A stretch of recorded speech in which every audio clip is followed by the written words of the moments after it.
Well, I'm going to show you how to make some different kinds of prints using a couple of things that you would have at home. And our theme this week is robots.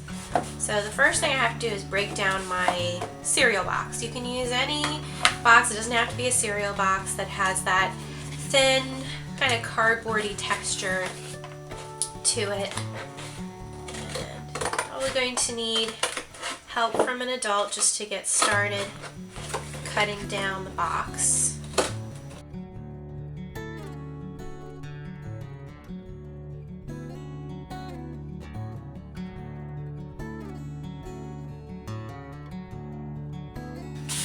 So now I have a big space, and I'm going to pick how big I want my print to be. I kind of want it to be a little bit smaller than this area.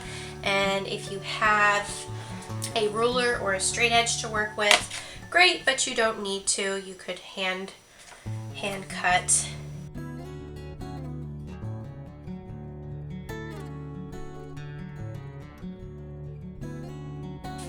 Okay. Now it's not perfectly even, but this is our printing plate, so it doesn't really matter if the edges are perfect. Now that I have the background, I'm going to actually cut a bunch of shapes out of my leftover cardboard that I can build a robot with. So I'm going to put that to the side. I might start with just some simple rectangles, and I can use the guides of the box itself. I could even use some of these tabs to get me started. If I like that shape there, I could just save that.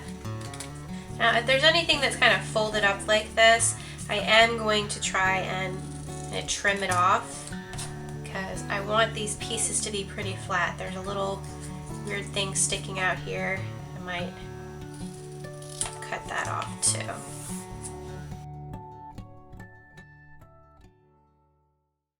Now, while I'm cutting my shapes, I'm trying to make a variety of different sizes. So some of my shapes I want to be small and thin, maybe for arms and leg segments. Some of them I want to be a little bit bigger so that I can use them for heads or the body.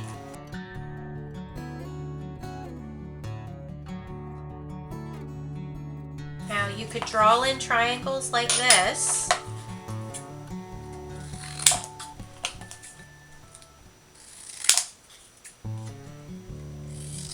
Or, as many of you know, because we've done this in class, start with a square, find about where a square would be shape-wise. And then once my square is cut, just cut on a diagonal, and you'll get two triangles. Saves you a little more time.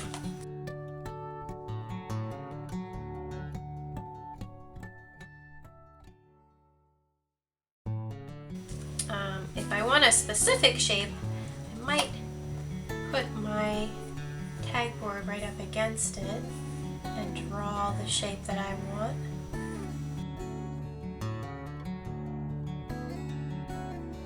So now I have my robot layout, and if that's all you can do, if you don't have any glue, it's still a really cool design, and you could draw details on it with your pencil or colored pencils or markers or crayons and take a picture of it like this. If you do have glue, so very carefully, I'm going to just slide it over a little bit. It might get a little messed up. And I have it in my mind. I know where I want things to go, and then I'm just going to transfer each of the pieces. I want to make sure that none of my shapes are overlapping anything else. They all have to sit separately. It's a little too long, so I'm just going to trim it down a little bit so everything fits inside my frame. Now you can try the different kinds of glue that you have at home. Glue sticks should be enough.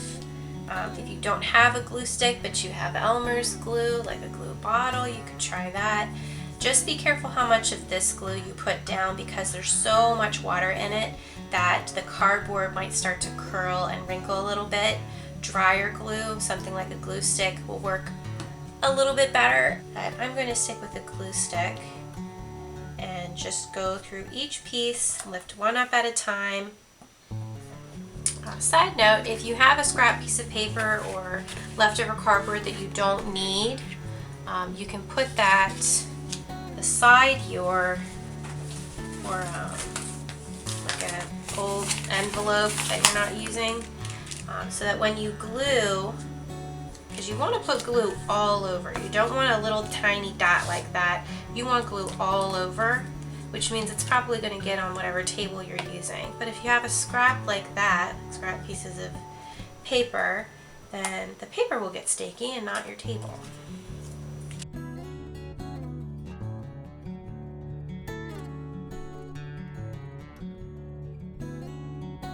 If you're doing a rubbing, you need to wait for the glue to dry before you put paper on top of it.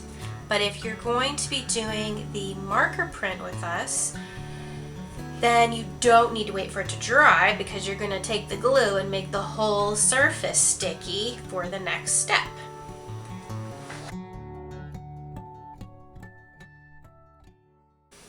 First, we'll go over the texture rubbing.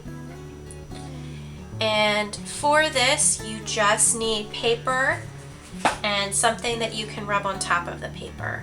My school art supplies is all at school, so I can't demonstrate with the things that you may have at home with you, like regular crayons or color pencils, but please know they will work just fine.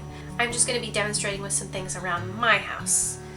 So I found twistable colored pencils, which I think will work, and I'm going to try them out.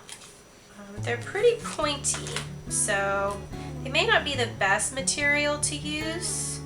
I think if you extend the tip out a little bit, it might work. But if you have regular color pencils, they'll probably work better than this. I also have some just regular colored pencils. I also have these weird aqua crayons. I'm not going to be using them with water, but I think the material itself will work really well if I'm doing a rubbing. So I'm going to try these and see which one I like the best. My robot's probably dry enough that I could start the rubbing now. So this crayon's working really well. I'm going to see if I can change colors and see what a pencil does. And I'll try and blend on top of my crayon. Ooh, that looks neat. Now while I'm coloring, I'm not pushing crazy hard, but I'm not pressing too light either. I'm going to do a medium pressure.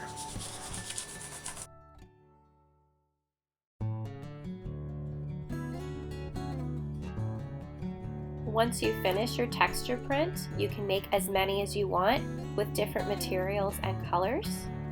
I hope that you have fun creating, and if you're looking for a challenge, check out the next video to make a marker print plate out of the robot we just made.